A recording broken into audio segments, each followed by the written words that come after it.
What is this? What are you doing? You don't live here anymore, witch. I'm a 38-year-old guy who was married for about 9 years to a woman I'll call Sarah. From the outside looking in, we probably seemed fine, maybe even happy. Nice house in the suburbs, decent jobs, the whole picture-perfect thing. But the reality behind closed doors was completely different. For the last 3 or 4 years, our marriage had been slowly dying. Sarah had become increasingly critical of absolutely everything I did. And I mean everything. The way I loaded the dishwasher was wrong.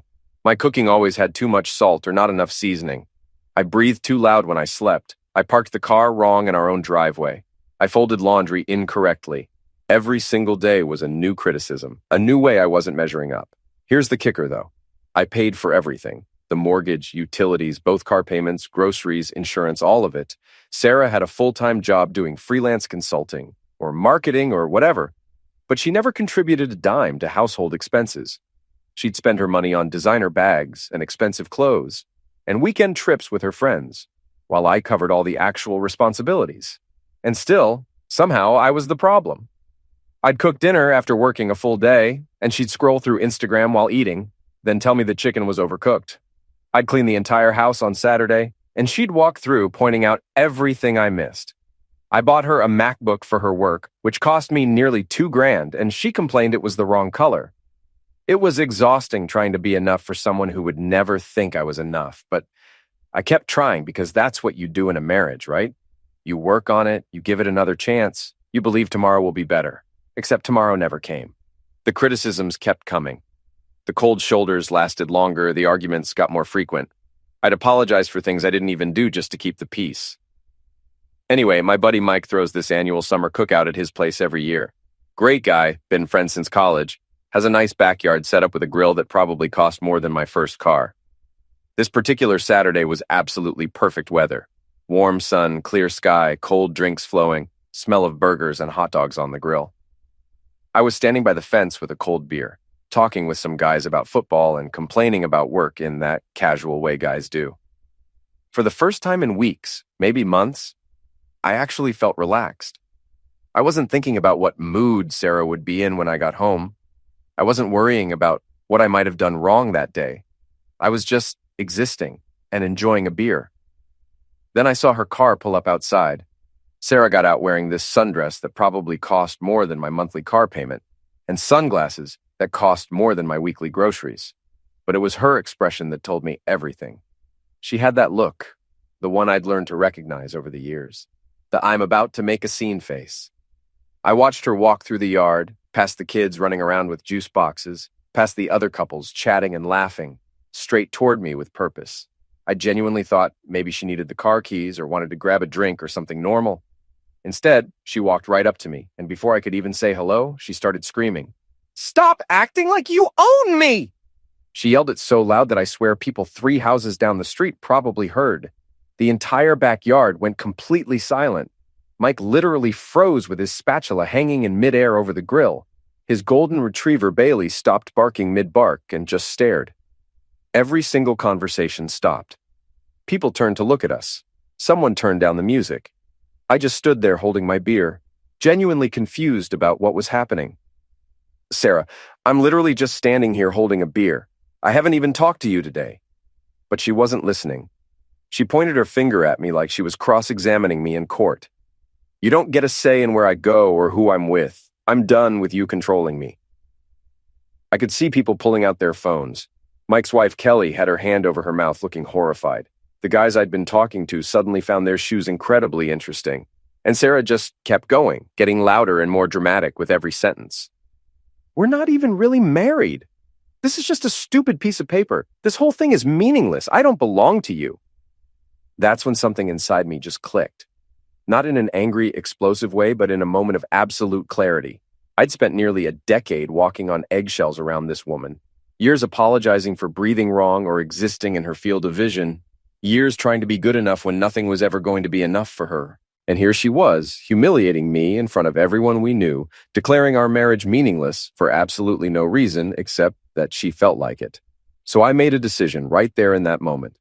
I smiled, took a slow, deliberate sip of my beer, and said in the calmest voice I could manage, "You're absolutely right, Sarah. We're not married."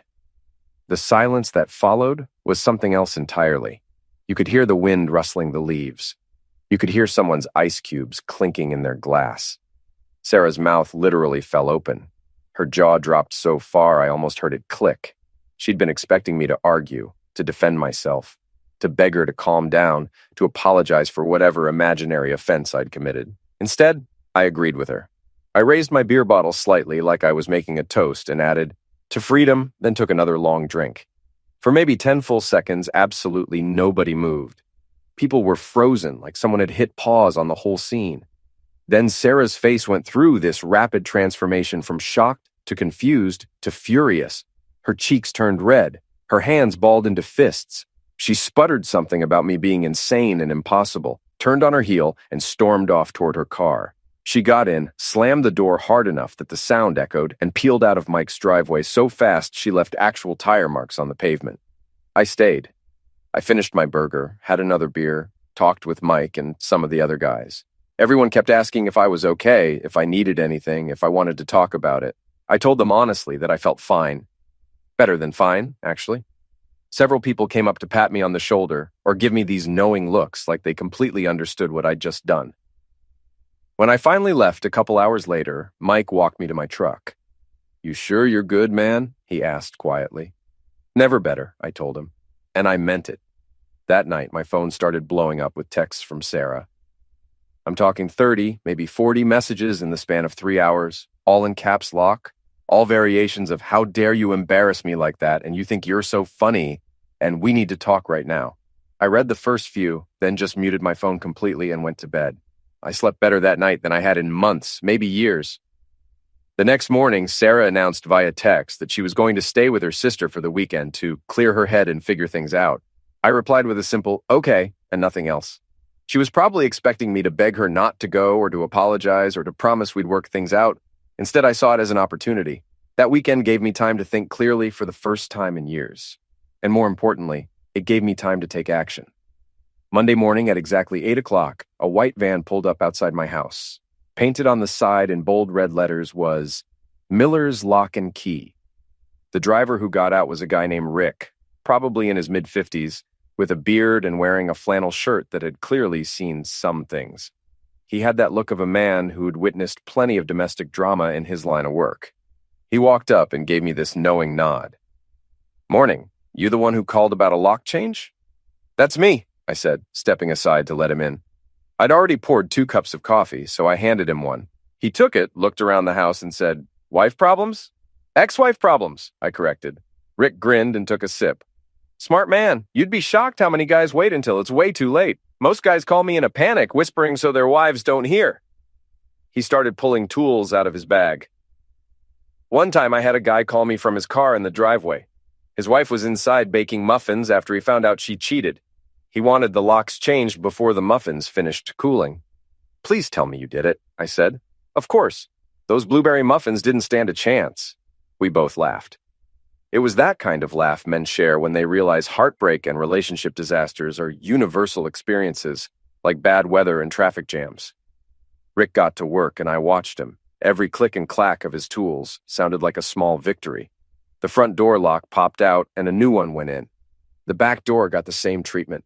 The garage door, even the side gate leading to the backyard. Each old lock that came out felt like shedding another layer of frustration and control. "Want me to do the side door too?" Rick asked. Sometimes they try every possible entry point. "Absolutely," I said. She's the type who'd climb through a window if she thought it would prove a point.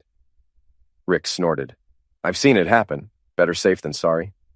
By 9:30, the entire operation was complete. Rick handed me a set of 4 shiny new keys plus a spare. They gleamed in my hand like little pieces of freedom. "There you go, boss," he said, packing up his tools. "You're officially secure. She can't get in even if she wanted to." I turned one of the keys over in my hand. "You know what, Rick? This might be the most satisfying purchase I've ever made." He gave me a friendly pat on the shoulder. "Divorce ain't cheap, but peace of mind is worth every dime. Trust me on that." I tipped him an extra $50. The man had earned it. As his van disappeared down the street, I locked the front door just to hear the sound. That click was different now. Final, secure, like punctuation at the end of a long run-on sentence. Next, I drove to Home Depot. I needed supplies for phase 2 of my plan. The place was busy with the usual weekend warrior types buying lumber and paint. I grabbed a cart and headed straight for the moving section. Heavy-duty boxes in 3 different sizes. Bubble wrap, packing tape, a good industrial strength marker. Labels. The young guy at checkout, probably 19 or 20 with no wedding ring and presumably no relationship drama yet, looked at my cart and asked cheerfully, "Someone moving?" "Someone's being moved," I replied. He paused, caught the tone, and gave me this solemn nod. "Aisle 9 has more boxes if you need them, man." By the time I got back home with my supplies, I was in full organizational mode. I wasn't angry or vindictive. I was systematic and thorough. I started in the bedroom with Sarah's side of the closet, which looked like a high-end boutique. Everything was color-coded and perfectly aligned. She'd spent hours arranging it all just so. I began packing methodically. Box 1 got all her blouses and dresses, each one folded properly because I'm not an animal. Box 2 was shoes, and let me tell you, the woman had enough shoes to open a small store. Each pair got wrapped carefully in tissue paper. Box 3 was handbags, which probably collectively cost more than my truck. I packed them with bubble wrap to protect them. Every single box got a clear label written in bold black marker. Sarah's clothing, handle with care. Sarah's shoes, fragile. Sarah's accessories, designer items. I was petty, sure, but I was organized about it. I moved through the house like I was on a mission. The bathroom got cleaned out of all her makeup and skincare products, which filled 2 boxes by itself. Her office/spare bedroom had notebooks and candles and motivational sticky notes everywhere that said things like, "You deserve better," and "manifest peace." The irony wasn't lost on me. All of it got packed. In the living room, I found her wedding ring sitting on the coffee table where she'd left it during one of our many fights. I stared at it for a moment, this little circle of gold that was supposed to represent eternal love and commitment. Then I dropped it into a small box and labeled it miscellaneous items. By evening, I had 19 boxes total, all stacked neatly by the front door. The house felt different, lighter, cleaner, like I'd just done a massive spring cleaning and gotten rid of everything that didn't bring me joy. I made myself dinner, a thick steak with mashed potatoes and vegetables, and ate it standing at the kitchen counter in complete silence. No criticism about my cooking technique, no dramatic sighs from across the table, no comments about red meat being unhealthy, just me, my food, and blessed quiet. Tuesday morning, I had an appointment with a divorce attorney. I'd gotten his name from a coworker who'd gone through a brutal divorce a few years back and said this lawyer had saved his life, or at least his bank account. Robert Davies had an office downtown in one of those old brick buildings with gold lettering on the window that screamed, "Established since 1985. The waiting room smelled like expensive carpet cleaner and old law books. The receptionist, a woman probably in her 30s with a professional smile, offered me coffee or water. I took the coffee because I was running on pure adrenaline and determination at that point. A few minutes later, Robert came out to greet me. He was probably in his early 60s, gray hair perfectly combed, wearing a suit that probably cost more than my monthly mortgage payment. He had sharp eyes that looked like they could spot a lie from across the room. We sat down in his office, which was exactly what you'd expect. Dark wood desk, leather chairs, walls lined with law books and framed certificates. He folded his hands on the desk and said, "So, Mr. Johnson, tell me what brings you here today." I told him everything. I started with the backyard barbecue incident, describing how Sarah had screamed at me in front of at least 20 witnesses, declaring our marriage meaningless and saying we weren't really married. I told him about the years of criticism and control, how I'd paid for everything while she contributed nothing financially despite working full-time. Then I pulled out my phone and showed him the text messages Sarah had sent after the barbecue. Scroll after scroll of all caps rants. "You embarrassed me in front of everyone. This marriage is just a social experiment that failed. I want to be free and I don't care what happens." Robert read through them carefully, occasionally nodding or making small notes on his legal pad. When I finished, he leaned back in his chair with the slightest smile. "Mr. Johnson," he said, "in my 25 years of practicing family law, I've seen a lot of complicated cases. Messy divorces where both parties fight over every fork and spoon. This is not one of those cases. Your wife essentially divorced herself in public and then documented it in writing. You have witnesses, text evidence, and financial records. This is what we call an open and shut situation." "So what happens now?" I asked. We file for dissolution of marriage, citing abandonment, and constructive termination of the relationship. Given your documentation, you'll retain the house since you've paid the mortgage exclusively. Your savings stay yours, and you won't owe a single penny in alimony because she has full-time employment and publicly rejected the marriage. How long does this take? I can have the paperwork filed by end of business tomorrow. She'll be served within a week. Court hearing will probably be scheduled within a month. And given the evidence, I expect the judge to rule in your favor quickly. I signed all the necessary paperwork right there in his office. My hand was steady, no hesitation. Robert walked me to the door and said, "Go home and enjoy your evening, Mr. Johnson. You've just taken the first step toward getting your life back." When I got home, I decided to complete my plan. I'd packed Sarah's stuff. Now, I needed to deliver it. I spent the afternoon carefully carrying all 19 boxes out to my front lawn. I'd bought a large weatherproof tarp, so I arranged everything in neat rows and covered it all to protect from rain. The whole display looked oddly professional, like an extremely organized yard sale. Then I grabbed an old wooden sign I'd used for a garage sale years ago, took my marker, and wrote in big letters, "Property of Sarah, pickup arranged." I stuck it right in front of the boxes.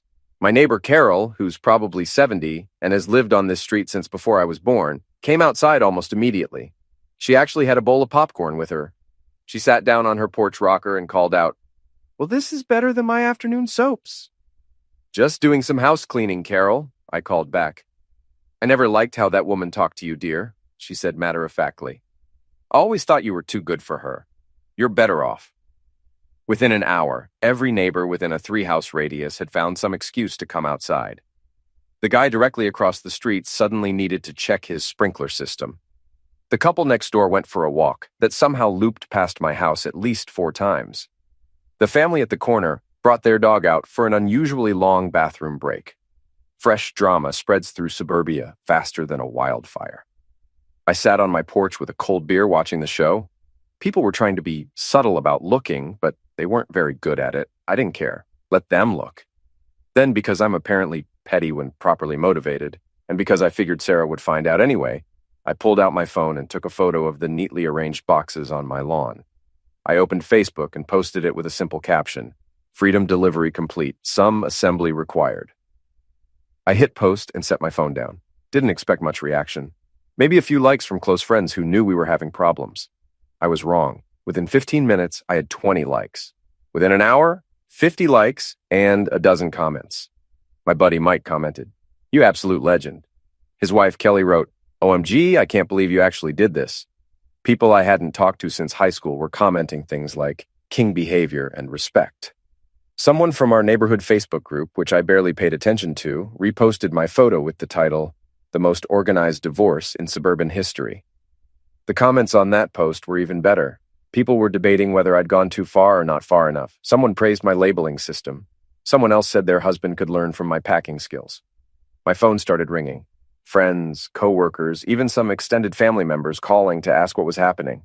My cousin Jake called and said, "Dude, Grandma saw your post. She's 83 and barely uses Facebook, but she saw it and said, and I quote, 'That boy finally grew a backbone.'" I laughed so hard I nearly dropped my beer. Wednesday afternoon, Robert's office called. The divorce petition had been officially filed with the court. Sarah would be served papers within 48 hours. Everything was moving forward exactly as planned. Thursday was quiet. I went to work, came home, grilled a burger, and enjoyed my evening. No text from Sarah yet, which meant she probably hadn't been served the papers yet. Friday evening, right around 7 o'clock, I heard tires screeching outside. I looked out the window and there was Sarah's Honda, stopping so abruptly in front of my house that I'm surprised she didn't rear-end my mailbox. She got out of the car, ripped off her sunglasses with dramatic flair, and just stared at the boxes on my lawn. I watched from the window as her face went through about 5 different emotions in 10 seconds. Confusion, disbelief, recognition, realization, and finally, pure rage. Her face turned red. Her hands clenched into fists. Then came the screaming. "What the hell is this?" I calmly walked out onto my porch, beer already in hand, completely relaxed. "Evening, Sarah. Nice weather we're having, don't you think?" "Why is all my stuff outside?" Her voice was shrill enough to probably disturb dogs in the next zip code. "Because that's where it belongs now. You don't live here anymore." She stormed up the walkway toward me.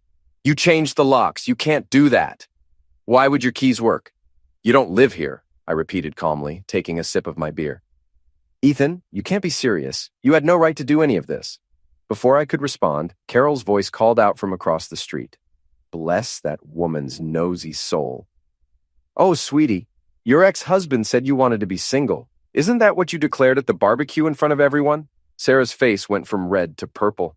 She spun toward me, fury radiating from every pore. You're humiliating me. Everyone in the neighborhood is talking about me. You humiliated yourself at Mike's barbecue in front of everyone we know, I said calmly. This is just me being practical and organized about the situation you created. I'm calling the police, she threatened, pulling out her phone. Please do, I said, completely unfazed. I'd absolutely love to explain to them how you publicly ended our marriage in front of 20 witnesses, sent me abusive text messages about it, and are now trespassing on property you no longer have legal access to. Her hand froze over her phone. She didn't call. Then she switched tactics. The anger melted away and her voice went soft and vulnerable. Ethan, come on, we don't have to do this. We both said things we didn't mean in the heat of the moment. Let's just talk about this like adults. Talk to my lawyer, I said. His name is Robert Davies. His office information is on the divorce papers you were served yesterday. Her eyes went wide. Divorce papers? You're actually divorcing me? You divorced yourself, Sarah. At Mike's barbecue, you declared our marriage meaningless in front of everyone. I'm just doing the legal paperwork to make it official. She tried tears next. Her eyes welled up and her lip trembled. How can you be so cold? Don't you feel anything? I thought about that question for a moment. I feel relieved.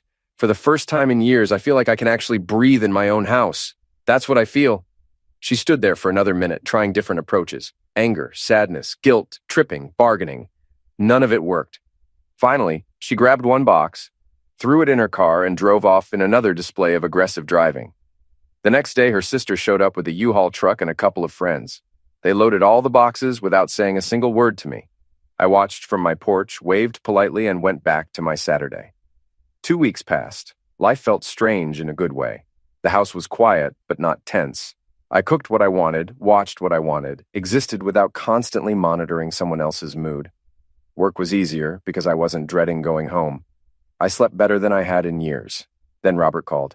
Court hearing scheduled for next Friday at 9 a.m. Dress professionally, bring nothing but yourself, and prepare for a very short hearing. This should be straightforward. That Friday arrived, and I put on my best Navy suit, the one I usually save for important work meetings. I met Robert outside the courthouse. He was already there with his briefcase and coffee, looking confident and prepared. Is she here? I asked. He nodded toward the courthouse steps. Sarah was there with her lawyer, a younger guy with too much hair gel who I vaguely recognized from late-night TV commercials about getting you justice. Sarah was wearing a cream-colored suit and sunglasses like she was arriving at a movie premiere instead of her divorce hearing. Fair warning, Robert said quietly. They're requesting alimony. I almost laughed out loud. She publicly declared our marriage meaningless on social media, and now she wants alimony.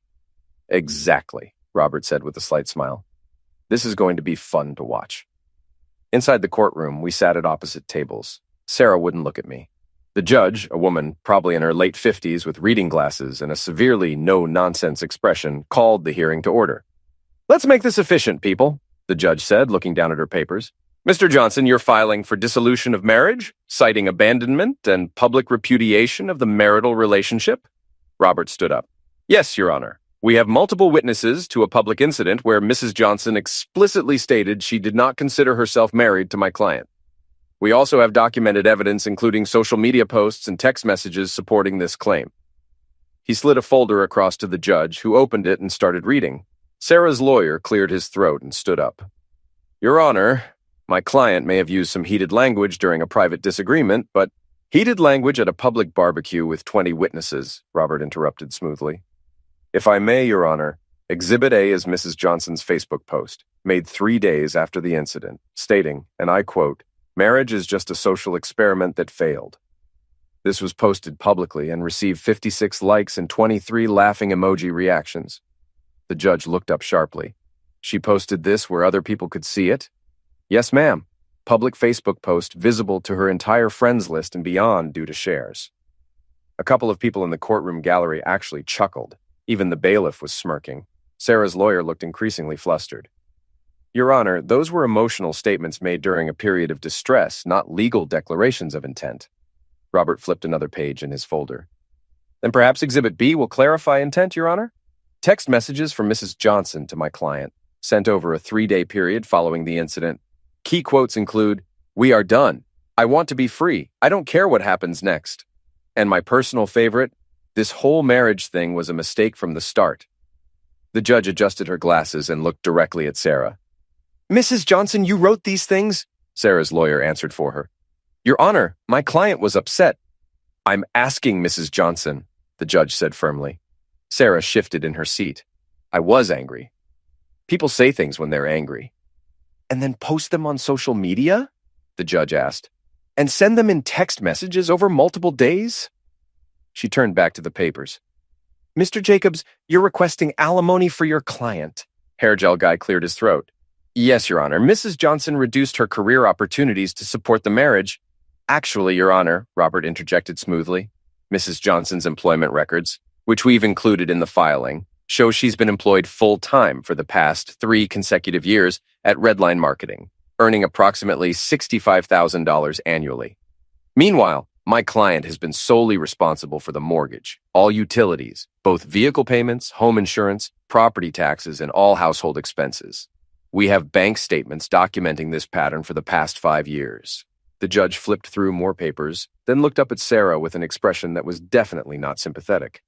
"So, let me make sure I understand this correctly. You're employed full-time. You publicly declared your marriage meaningless both verbally and in writing on social media. You sent text messages to your husband stating you wanted freedom and the marriage was over, and now you want him to pay you spousal support?" Sarah's lawyer opened his mouth, but nothing came out. The judge continued, "I've been on this bench for 19 years. I see messy divorces constantly. People fighting over every dollar, using children as weapons, trying to hurt each other through the legal system. But this," she tapped the folder, "this is one of the most clear-cut cases I've seen. Mrs. Johnson, you ended this marriage publicly, in writing, and with multiple witnesses. You cannot now claim you deserve financial support from a marriage you yourself declared over and meaningless." She turned to me. "Mr. Johnson, I'm granting your petition for dissolution of marriage. You retain full ownership of the marital home, all vehicles registered in your name, and all savings and checking accounts. No alimony is owed given Mrs. Johnson's employment status and her explicit repudiation of the marriage. This divorce is granted effective immediately." The gavel came down with a sharp final crack. Sarah gasped audibly. "This isn't fair. He manipulated—" The judge cut her off with a look that could freeze lava. "What's not fair, Mrs. Johnson, is declaring yourself single on the internet and then expecting a judge to award you money from a marriage you publicly stated was meaningless. We're done here. Next case." Walking out of that courthouse felt surreal. The sun seemed brighter. The air felt cleaner. Robert shook my hand firmly. "That went even better than I expected. She made it too easy for us." "Thank you for everything," I said. "Go enjoy your freedom, Mr. Johnson. You've earned it. Send me a check when you get a chance, but take your time. I know you're good for it." I drove home with all the windows down and the music up, just feeling alive. When I pulled into my driveway, my house looked different somehow. Not like a place I'd been imprisoned, but like a place I actually wanted to be. That evening, I did what had become my ritual. I sat on my porch with a cold beer and watched the sunset. My phone buzzed with congratulations from friends who'd somehow already heard about the hearing. Mike texted, "Dude, you're officially a legend in our friend group. The group chat renamed itself Team Freedom in your honor." I laughed so hard I nearly dropped my phone. Typed back, "Freedom looks good on me." About a week later, Mike called and asked if I wanted to grab burgers at Applebee's, just a casual weeknight catch-up. We met there around 7, got a booth, ordered our food, and were halfway through our meals when Mike suddenly stopped chewing and his eyes went wide. "Don't look now," he whispered, which of course made me immediately look. Sarah was sitting 2 tables away with a group of friends. She was clearly in the middle of a dramatic rant about me, based on her wild hand gestures and the expression on her face. Her friends were nodding along, but you could tell they weren't really engaged. One was openly scrolling through her phone. Another kept checking her watch. The third looked like she wanted to be literally anywhere else. Mike grinned. "She's still working the sympathy circuit." "Good luck with that," I said, taking a bite of my burger. Audiences seemed to be getting smaller. Sarah glanced over and saw me. She froze mid-gesture, her hand hanging in the air. Our eyes met across the restaurant. I calmly raised my beer in a small, friendly toast and smiled. Just smiled. Her face went pale. She quickly turned back to her friends, said something that looked urgent, grabbed her purse, and practically ran out of the restaurant. Her friends all looked at each other with "what just happened" expressions. Mike was dying laughing, trying to keep it quiet. That was the most perfectly executed move I've ever seen. You didn't say a word and she fled. My phone buzzed. A text from a number I didn't recognize. I opened it. "Hey, this is Emily. We met at Mike's barbecue. I hope this isn't weird, but would you want to grab coffee sometime?" Emily, Mike's wife's friend, the brunette who'd been at the barbecue that day and had given me a sympathetic smile while Sarah was screaming. She'd seemed nice, normal, drama-free. Mike saw me smiling at my phone. "Who's that?" "Emily," I said. "She just asked me out for coffee." Mike's jaw literally dropped. "The one from the barbecue? The one who witnessed the whole thing? Dude, you've officially achieved legendary status." We laughed about it, finished our meal, and headed out. As I drove home that night, I realized something important. I didn't hate Sarah. I wasn't even angry at her anymore. I just didn't recognize the person she'd become. And more importantly, I didn't recognize the person I'd been trying to be to keep her happy. The divorce papers arrived in a standard manila envelope a couple days later. Official court seal, stamped and signed. Final. I sat on my porch that evening, same spot I'd been sitting almost every evening now, and looked through them. 12 years of my life reduced to legal paperwork and a judge's signature, but I didn't feel sad. I felt free. Carol waved from across the street. "How are you holding up, dear?" "Better than I've been in years," I called back honestly. "Good. You deserve happiness." That girl never appreciated what she had right in front of her. I had coffee with Emily that Saturday. We met at a local place, nothing fancy, just good coffee and comfortable seating. It was easy and natural. We talked about work, hobbies, our families, regular normal stuff. No drama, no criticism, no walking on eggshells wondering what would set her off. Just two people getting to know each other.